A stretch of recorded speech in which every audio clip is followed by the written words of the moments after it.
the Dwarf. Eric, he's terribly short. He doesn't mind or sing or fight or have an elvish friend. He'll steal your socks and underpants, but doesn't have a beard or live with half a dozen friends. Or know anyone called Snow White. Thank you very much.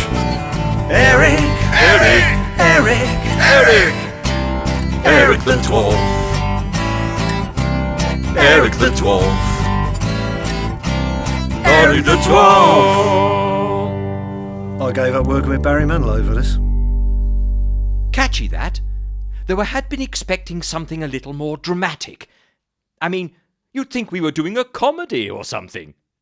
Anyway, hello there, and welcome back to part 2 of Eric the Dwarf.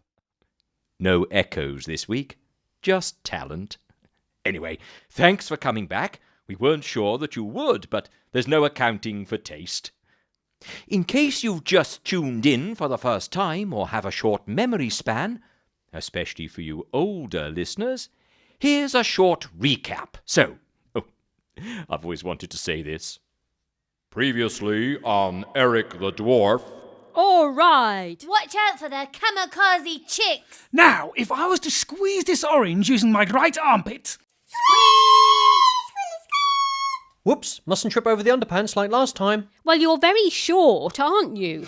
I think he needs one of my special licks this morning. Crunchy or smooth? It's true. You'll be line dancing with MPs wearing 6 pairs of underpants. It costs a fortune and it chafes badly, but I don't complain. Not as nice as peanut butter. You're safe as long as you don't look at the eyes. Meow. And sing us a song while you get it. Quick, Scarper, before he turns us into bananas. I don't remember that last bit, but otherwise pretty clear. I didn't realise how important underpants were to the plot until hearing that, but there you go. Oh, I see. The banana comment was a teaser, so people will carry on listening. Couldn't we have found something better? Not certain just how exciting fruit is. Any road, we left John going to his room after departing quickly from a very stressful breakfast. I can't believe it. I just can't believe it. Every Chaz Chunder episode on the telly this week is a repeat. And I didn't eat enough at breakfast. I'm starving. Oh, and what was that all about, finding a dwarf in my wardrobe? Bit odd that, really, if you think about it. George the cat then entered the bedroom, tired and emotional. Meow. Hey up. What's he doing on my bed? John? Yes? Would you mind vacating the bed this instant, as it's time for my nap again? Certainly. There you go. Cheers. Now, just a quick lick of the old nether regions, then... Hang on. Did you just talk to me? Yes, I did, and... hang on a sec. What's going on? Get off my bed, George. Now, no need to raise your voice. Sorry. How come we're talking? Eric says the barrier's been broken, but he doesn't know why. Does he now? How odd. I really should think about this more, but to be honest, I can't be bothered. Eric annoys me, and no doubt that idiot dog Dennis is involved. Pop down and get me some milk, will you? Certainly. Hang on. Stop telling me what to do. I'm the boss here. Please stop it. You're killing me. Oh, my aching sides. Nearly as funny as the one about the ooman and the gorilla. You have a lot to learn, and I might help you. Then again, I might not. Nothing personal. It's just a cat thing. Now, many of you might think George is being a bit cruel, but As he said, it's just a cat thing, really. I have to admit to being a cat lover. I mean to say, I'm telling you this story between feeding and pampering my 2 cats. What? Yes, okay, give us a chance. Sorry, I think they want feeding again. Don't you look at me like that. I fed you half an hour ago. I did. Yes, if you give me half a chance, I will get on with it. You know I'm a man and can't do 2 things at once. Anyway, George continued. I'll tell you one thing, though. Omens do make good bed warmers. Now, where's that milk?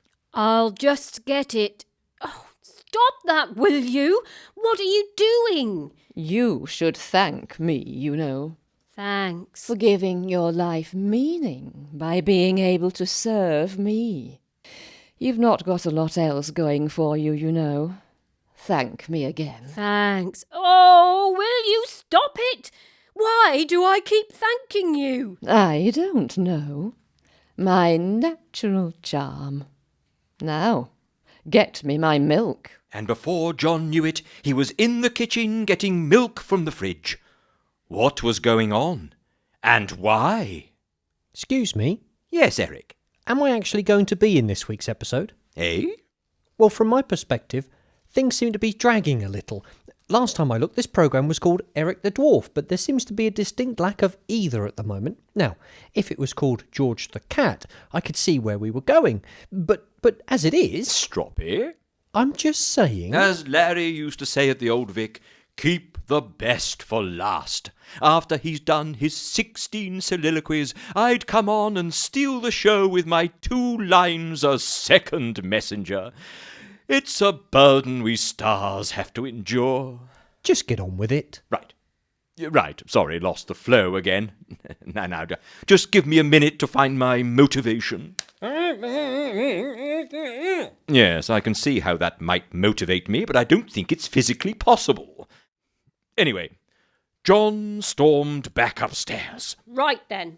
What's going on? Where's me milk? Tell me what's happening, and I'll get you your milk. Okay. Look, John, you need to know who's in charge here and how ridiculous the idea is that it might be you. Cats' voices have a certain hypnotic quality that affects omens. How many times have you heard people say their cats have a second sense? Second sense, my bottom. It's because we tell you what to do. We plan your whole day around us. And do we get the credit we deserve? Hang on. You never do anything but sleep and eat. Oh, but the planning. Do you realise the stress I'm under? I need the sleep to recover because you omens need a lot of sorting, I can tell you. My heart bleeds. Now, where's me milk? OK, a deal's a deal. But stop with the hypnotic voice or there'll be trouble. Ooh, I'm scared. Yes, you are. I know, I said I was. Right then. Right. Right. Eric's right. This is getting a bit repetitive. So we'll leave them and go off again to that place millions of miles away and listen in on some nefarious schemes. Shh. Quiet now. Don't let them hear you. It's a fantastic plan and nothing can go wrong. Oh, yes. A dastardly masterpiece. I'm rather good at this, you know. We know. We know. Do you really think so? Top notch. I was just saying to my mum last night what a privilege it was to work for such an evil genius. I remember you saying that. We are but specks of matter hidden in the shadow of your majestic glory. Poetically put. Cheers. Lads, I can't do this all by myself, you know. You two are first-class toadies. We try our humble best. Humble being the operative word. We are as humble as... As the most humblest thing you can think of. Wow, that's pretty humble, I can tell you. Oh yes, that's why I said it. So, as soon as Eric and John become good friends, we can then... What happens if they don't? I'm sorry, did you say something, Colin? Oh, nice trousers, Colin. Oh, cheers, they're real leather, you know. And well, friendship's a funny thing. It can come and go and nothing is ever guaranteed. Ridiculous. Never heard such rubbish. Go on, go on. You see, the one thing none of us have had a lot of experience of is friendship. We've all been so horrible and evil all our lives, we've never really had any friends. We're your friends, O worshipful master. Shut up, you two. You have a point, Colin. What we need is someone despicable on the ground, doing nasty things that will bring Eric and John closer together. Colin, good news. You're going back to school. Eh? You heard, Sunshine. How's your maths and English? Terrible. Excellent. You'll fit in perfectly. I love it when he does that. Cheerio, Colin. Now leave me, you two. I have a headache. Okay, but we, are friends, aren't we? I don't know now. I just don't know. Shall I make your favourite milkshake? Chocolate. My favourite milkshake is banana. Banana! Quick, Scarpa, before he turns us into bananas. Oh, nobody loves me. It's not fair. Still, if I can't have love, no one else will. Oh, yes, when I finish, there will be no love, because there will be nothing left to love. I am the destroyer of worlds. Tremble and quake before the god of eternal darkness. I am evil personified. I am... One banana milkshake for the destroyer of worlds. Oh, lovely. Cheers, Kev, me old mate. Smashing. You know, Kevin, you're my favourite. You know that, don't you? I do now. And you're my best mate too. No, you're not just saying that because you know I can turn you into a toadstool with the blink of an eye. No.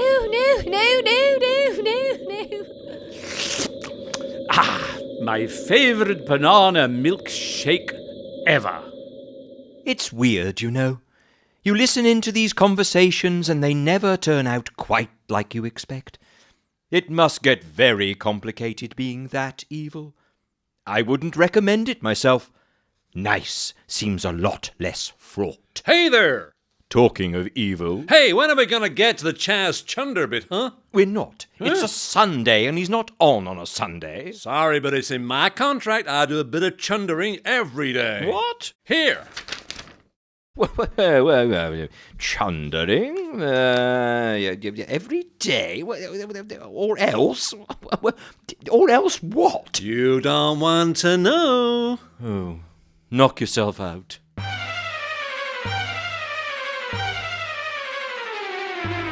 Chaz Chunder and his heroic hamsters. Last week we left Chaz in a perilous position, drowning in a vat of gooseberry custard, armed with only a potato, the latest record by Fred Taplock and his groovy caterpillars, and a tuning fork. As a superhero of greatness, sophistication and hunkability, it's amazing I never learnt to swim. Still, I can't worry about that now. If I can just put the tuning fork in the record groove and play the song "The Custard Stops Here," the voice activation system should kick in and the lid of the vat open. Then, with the potato... Suddenly the hamsters arrive. Unfortunately, they can't do a lot as hamsters all have a severe aversion to gooseberry custard. Squeak, squeak. So they all cheer Chaz on from the sidelines. Right then, here we go! Oh, the custard stops here.